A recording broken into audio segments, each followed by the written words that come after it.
there? Yes. Hi, honey. So let's just go ahead and start again. So, how long have you been married? Um, we got married in July of 2016, and the Okay. divorce started around December 2019, so about a little over 3 years. So, a little over 3 years. How long were you dating before you got together? Short, maybe 8 months, short time. Okay, so pretty short. Okay, so what happened, honey? How did you get into this What situation? happened? Oh my God, how did I get into this situation? Honestly, I don't even know. I think he just hit a lot of his controlling and narcissistic behavior before, and then problems started arising more after we had the baby together, and then once we bought a house, he got even more controlling. So it just was a messy situation because it was such a short marriage, but there was a lot put in. So Well, yeah. it sounds like the more committed you were because women, when they have a child, they feel more committed to try and make a marriage work. And then you bought a house together, so there's financial commitment as well. Yes. So, okay, so what exactly are you experiencing in this relationship? You said, I believe you told me before you were in the process of a divorce, but you're living together now. Oh, yes. No, we're still in the process. Unfortunately, we were living together until about July of this year, so it was almost a year and a half because the courts can't order the sale of the house, and he was refusing to sell. So we finally got him to agree to list it, and then with the pandemic, it was hard to get a decent price. So unfortunately, we were stuck living together for a long time. It was very, very hard. I can imagine. And now we're just dealing with impossible, really very difficult time in my life. And now we're just dealing with my daughter going back and forth, and it's very hard. Yeah, she's 3.5. She's very young. Okay. So was it physical abuse, psychological abuse? I mean, what was happening? Psychological and emotional, more psychological and emotional, and a lot of control, trying to not have my family involved and help me. He didn't want my family close to me. Very controlling of who I'm with, where I'm going. So that's all sounds very manipulative, like what he says and what his mom says. Manipulative, yes. Like what he says, and then if his mom gives an opinion, well, my mom said this, so you should do this because she knows best. And it was, at first I thought it was just, giving an opinion, little things like that. But it became to a point where it was more like they wanted to control and micromanage every little thing I did. So his mother was involved as well? Yes. So they kind of tag teamed you, basically. You were outnumbered. Yeah. Huh? Yep, I was outnumbered. That's what it sounds like. You were outnumbered because you didn't have your family having your back, but he had his mother. They had my back. But they're not as they don't like to fight. No, what I meant when I said that was he wanted to separate you. He separated you from them. Yes. So they didn't know what was happening. They didn't know what was happening until it was already too late, and it was the mom and the sister. Oh my goodness. Well, so I was definitely outnumbered, yes. And I'm still traumatized from the whole thing, and it's not even done yet. We're still in court, and I don't even know. With the pandemic, everything's taking so long. But you're living on your own now, right? Yes. Well, that's good. Thank God for that. Is there a cultural thing going on? Like, is he just white American family or cultural? Like, what nationality are they? It's Sephardic Jews.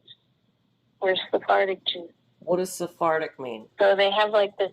Sephardic is Middle Eastern. Ah, okay. Background. So they can be. They sometimes can have this very dominating, depending on the family. Well, that's why I asked, because some, cultures, the men can be very controlling and Yes. domineering or whatever. Okay, and are you Jewish also? Yes, I am. Yeah. And similar background. Okay. But that was, I guess, one of the reasons where I thought we would work, because the background was so similar that you wouldn't expect so many issues to come up. Okay. So what I'm getting is that in your life, prior to this marriage, I feel that you did see that there were some red flags. That's the vibe I'm getting from you. Yeah. But you chose to ignore it. Why do I feel that you had felt such a pressure to be married? Because I feel that, like I said, you ignored the red flags because I just see that you wanted to be married. What was it that was pressuring? Like, what made the pressure in your mind at that time? Like, I need to be married. I need to be settled down. Yes, so true. Because that's the vibe I'm in getting. my early 30s, and most of my friends were already married, and I think I was dating. I was kind of done with dating, and I wanted to be settled down already, and have a family. There was a lot of pressure. Early 30s, and I was ready. I felt ready. Mm-hmm. And he was very persistent and pursuing, and always promising he'd be good to me and he'd be a wonderful husband and things would be great, So. Mm-hmm. And how are you feeling about the necessity of being married right now? Do you still feel that pressure?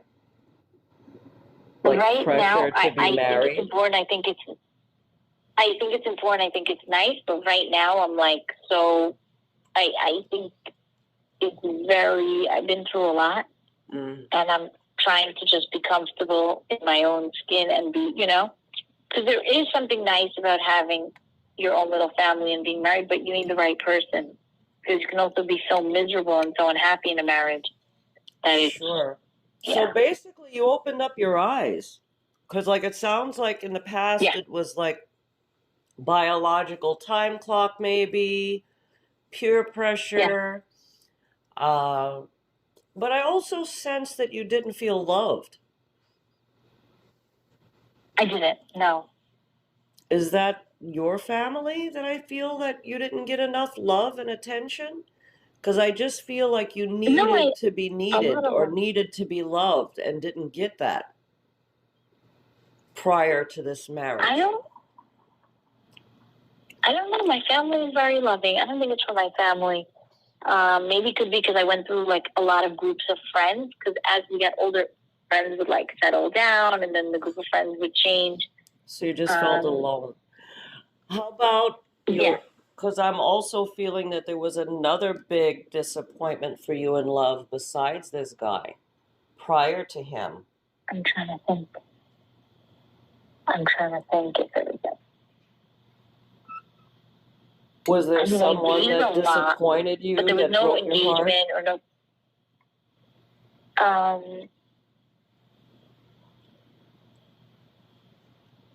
There may have been a few that I thought were more decent people that turned out to be not such nice. Yeah. But I can't think of anyone in particular. So basically, there has always been a pattern for you having disappointment in love, generally speaking. Yes. Okay. Yes. Okay. Well, like I said, I'm feeling that this stems from, like I said, not feeling loved for who you are. Okay. I feel that you're always trying to focus on making others happy. Yes. This could be a culture thing where, as a woman, you feel like this responsibility to family just to not prioritize your wants, your needs, and it's all about other people's happiness. Yes. You know? Very true. I feel tried that. I tried my best, but it overtook like I had to give so much that I felt like I was neglecting myself, and that's when I stopped. Yeah. Well, let me tell you what this guy is feeling. I feel that you gave a lot of yourself in this relationship. And then suddenly it's like you decide this is no good and you're not going to be that person anymore. Because I just feel like this whole thing sprung on him. You know what I mean? Yeah. So that doesn't give him the right to take advantage of you. But I feel that you had, by being the way that you were, you kind of tapped into his narcissistic self. Does that make sense? Yeah. Like, I want to make you happy. And then he's like, well, I want me to be happy too. So this is a match made in heaven. Does that make sense? Yeah. Because of his selfishness. And now, you know, I don't feel that he can ever have another successful relationship, and this is what he is fearing. Because I feel that he is aware that what he had with you will never happen again. And this is really, really, really insecure guy at the end of the day. And he projected a lot of that onto you. Yeah. And gave you like all the anxiety, all of the fear, all of the second guessing yourself. Like he put all of that stuff that he feels onto you. Does that make sense? Do you understand what I mean? Yes. Oh, 100%. Till now, I sometimes question, like, could I have done this? Could I have done it? Yeah, 100%. Yeah. Well, there's something that you need to adjust, sweetheart. Like I said, this people-pleasing thing is not working out for you, like, at all. I think that you need to take a step back and do some serious self-examination. And you have to really think about what it is that's going to make you happy. Like, what is it that you really want? Because it sounds to me like you never really had an opportunity to think about what those things are. Like, what's going to make me happy? What do I want? What am I looking for? Yeah. So when you don't know or you're not clear about what your goals are or what you're looking for or what you want, then you can find yourself in a number of crazy scenarios by not being clear on that. You know what I'm saying? True. Very true. So I think that that's what made you vulnerable and susceptible. But the most important thing, hon, is you're not too late. I do feel that there is a future for you. And I can feel that there's another marriage for you. So, you know, what is it that you're really wanting to know right now about your present circumstances and where this is all headed? I want to know, like, have you seen an end in sight to the litigation because it's going on so long already in court? And if there's like a favorable outcome, and also if there's any, like, in the future, happiness, love, success, I guess within the next 2-3 years, or I don't know if you see like timeline or just 3 years. In general. It's going to be about 3 years. Okay, and that's because of another 3 years. No, not with the court stuff. That court business is going to be wrapped up in 2022, sometime in the middle of 2022, and it will turn out in your favor. I am concerned Okay. about your ex-mother-in-law and her negative feelings. I feel like she's really dragging this out. Yep. She's making it Yeah. super hard. It's Mm-hmm. like she's taking this very personal. Yes. Is Very she personal. that kind of person? Oh, yes. Oh, yeah. She's taking it. She's like, yeah. She's very angry. Yeah. And I just see Yeah. that there's always been some kind of money manipulation going on as well. Yes. Yes. How do you, oh my God, yes. Prior to Yeah. like this A lot, divorce yeah. business, it was always like used as some threat or something, like you felt trapped somehow because of money. I have to do this or that or the other because of money. They just made it always like this Yeah. big challenge for you. Yes. Yeah. Or that you had to Money jump was always, hoops yeah. in order to feel secure financially. Yeah. Yes, for sure. Okay. For sure. So But they do see a good ending. And I do see a good ending, and I do see that there is happiness for you, but my main concern is your healing. Yes. Okay? Because I just see that you have been like in a real you've been like pretty unhappy with your personal life in general for like a really long time. And you're saying that there were no issues from your deeper past, but I don't know why I see that. So, yeah, definitely some help. You need some like help in the healing process. So, we Okay. can talk about that later, but for now, it was a very big and bold step that you took. Uh, you should be Yes. definitely proud of yourself. I know I'm proud of you for getting out of this Thank you. situation. Thank you. But you will come out of this. There will be a time and a place in your life in the very near future where you could actually close this chapter. Mm-hmm. My concern, like I said, is wanting to understand what I mean. I know that you wanted to have marriage for the title itself, how important that was for you.